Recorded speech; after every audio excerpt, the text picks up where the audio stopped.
engenheiro Gustavo Junqueira, do Estúdio Ambiental, que vai nos apresentar Ele que trabalha no Paulo Sérgio. Posso começar? Alô, obrigado pela presença de todos. Bom, vou ser breve.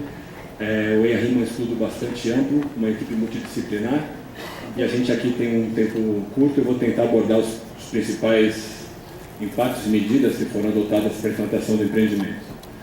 Bom, antes de mais nada, eu gostaria de esclarecer que o que está sendo licenciado aqui, que está sendo analisado aqui, é o parcelamento do solo, a implantação da infraestrutura urbana. Não existe nenhuma implantação, não existe nenhuma residência hoje sendo licenciada nesse EIA-RIMA. Obviamente que depois, com os lotes líquidos e com a sua infraestrutura urbana toda implantada, é que cada um deles passarão por um licenciamento específico.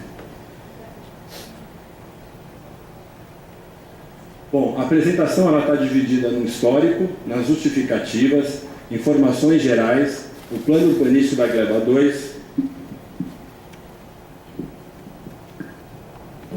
plano urbanístico da Gleba 2, diagnóstico, impactos e medidas mitigadoras, medidas compensatórias e uma avaliação ambiental final. Como histórico, em agosto de 2008, foi iniciado os estudos ambientais da área de inserção do empreendimento. Dia 2 de fevereiro de 2009, foi protocolado o plano de trabalho junto à CETESB. Dia 8 de abril de 2009, foi feita a apresentação do plano de trabalho para o CONSEMA. Dia 9 de setembro de 2009, houve o protocolo do projeto urbanístico junto à CEPLAN. Dia 8 de setembro de 2010, houve o protocolo do EIA-RIMA junto à CETESB. Dia 2 de dezembro de 2010, houve a apresentação do EIA-RIMA para o comitê do PCJ. E dia 12 de março de 2012, houve o protocolo da alteração do projeto urbanístico da CETESB. Então, hoje, o que a gente vai tratar aqui é desse projeto alterado. O EIA-RIMA apresentou um projeto inicial, esse projeto já apresentou uma alteração, e esse é o projeto, então, que nós vamos tratar aqui e que será analisado pela CETESB. E hoje, então, fazemos a audiência pública. Eu gostaria de destacar bastante esse gráfico, acho bastante importante.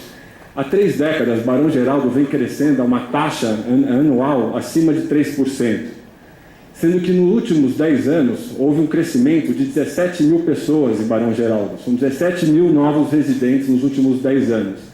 Se a gente fizer uma projeção do crescimento de Barão Geraldo, não considerando 3% de taxa de crescimento ao ano, mas uma taxa um pouco menor, de 2,5%, a gente pode ter um pouco a noção do desafio que Barão Geraldo tem. Porque a gente vai ter, nos próximos 10 anos, mais 15 mil pessoas morando em Barão Geraldo.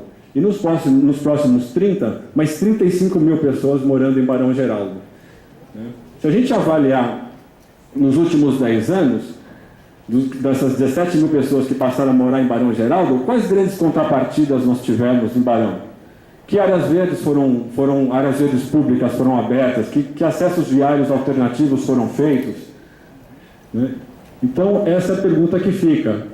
Quais são, então, as necessidades de Barão Geraldo que a gente entende? Necessidade de área com infraestrutura urbana adequada. Criação de novas áreas verdes públicas. Disponibilidade de áreas para equipamentos públicos comunitários. Alternativa de acessos viários. E novas áreas de comércio e serviço para atendimento dessa população. Bom, o empreendimento tem uma área total de 1.736.725 metros quadrados, ou 173 hectares. Desse total, quase 1 milhão de metros quadrados é destinado às áreas públicas. Então, são as áreas livres de uso público, compostas pelo parque linear, o sistema viário e as áreas institucionais, onde poderão entrar algumas escolas, unidades de segurança, poderão entrar unidades de saúde, enfim, o que a comunidade, e a prefeitura entender mais adequado para a região.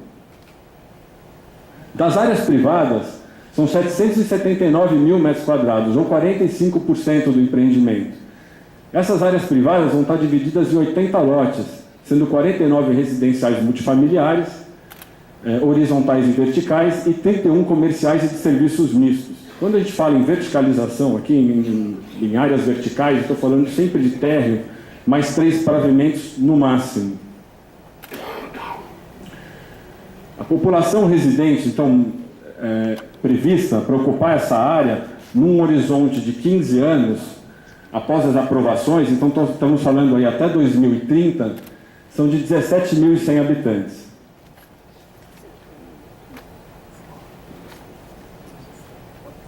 E a densidade, então, calculada é de 98,46 habitantes por hectare, o que define uma baixa densidade.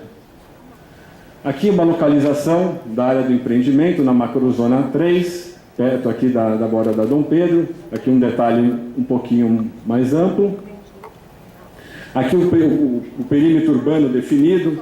A gente vê que a área ela se insere numa área central do perímetro urbano, numa área central do perímetro urbano, ou então uma oferta de residência nessas áreas tira a pressão na franja aqui do perímetro urbano, né, que é um aspecto positivo.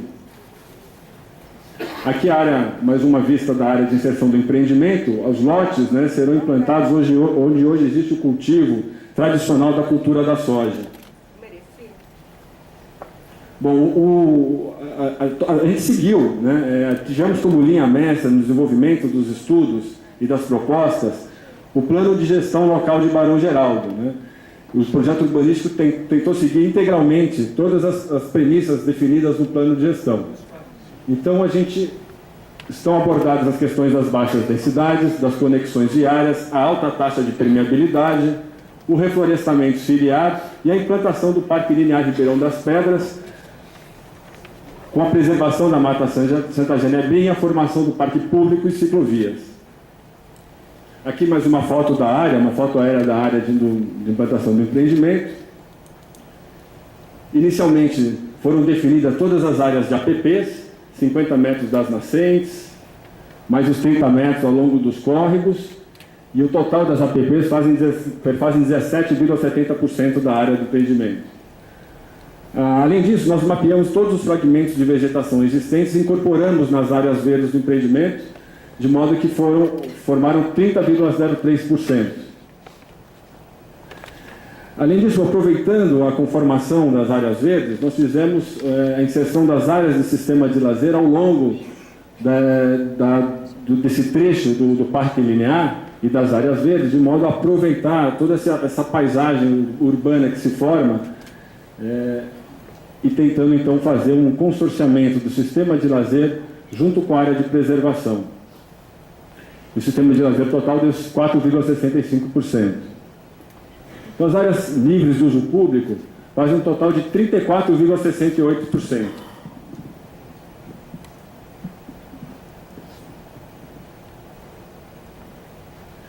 O sistema viário, os sistemas viários, como foi falado, o empreendimento é um parcelamento do solo, ele é um loteamento aberto, não é um loteamento fechado, ele é permeável tanto para a população residente como dos bairros vizinhos, e o total de sistema viário é de 14,94%.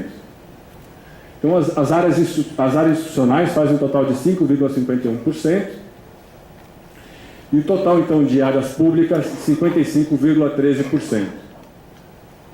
Bom, um dos aspectos que foram abordados na alteração de projeto foi a transformação de algumas quadras que estavam com uma previsão de ocupação vertical para ocupação horizontal. E onde foi feito isso? Nós definimos um raio de 300 metros do bem, né, desse patrimônio natural que é a Mata Santa Genebrinha, que está em processo de tombamento. Fizemos um raio de 300 metros e definimos, então, que todas essas quadras seriam ocupadas por condomínios horizontais.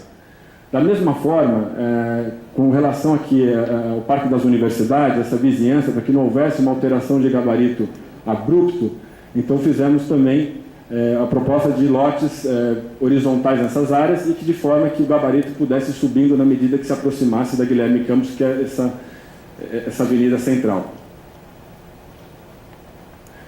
Então, as áreas privadas fazem 44,87% da área do empreendimento, e aqui são seus diversos usos, como o Luciano pôde já comentar.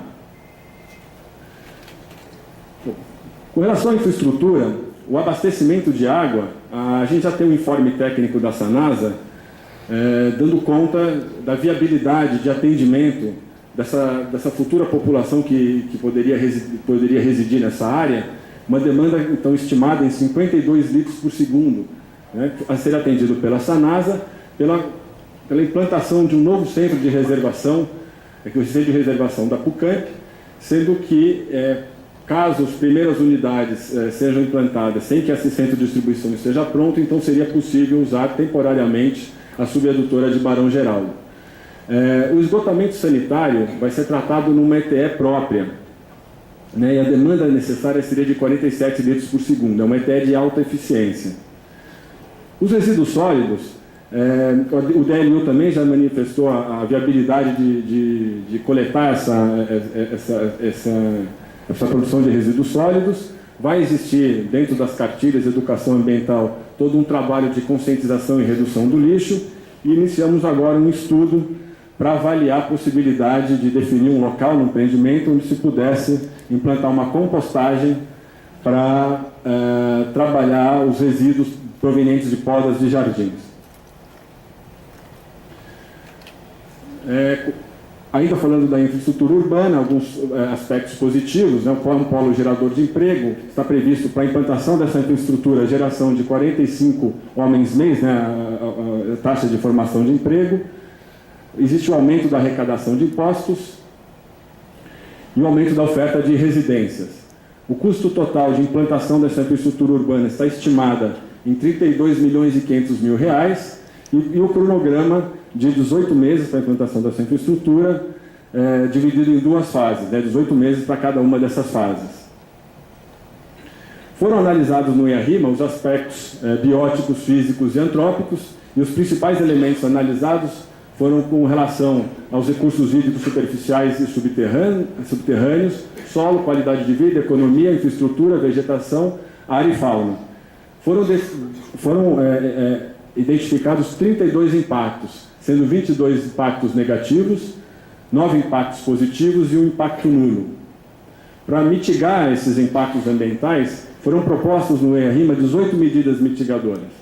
Dessas medidas mitigadoras, 11 já nascem com o projeto técnico. 5 são projetos de controle de obra e duas medidas referentes, então, à gestão ambiental do futuro empreendimento. E o Ribeirão das Pedras?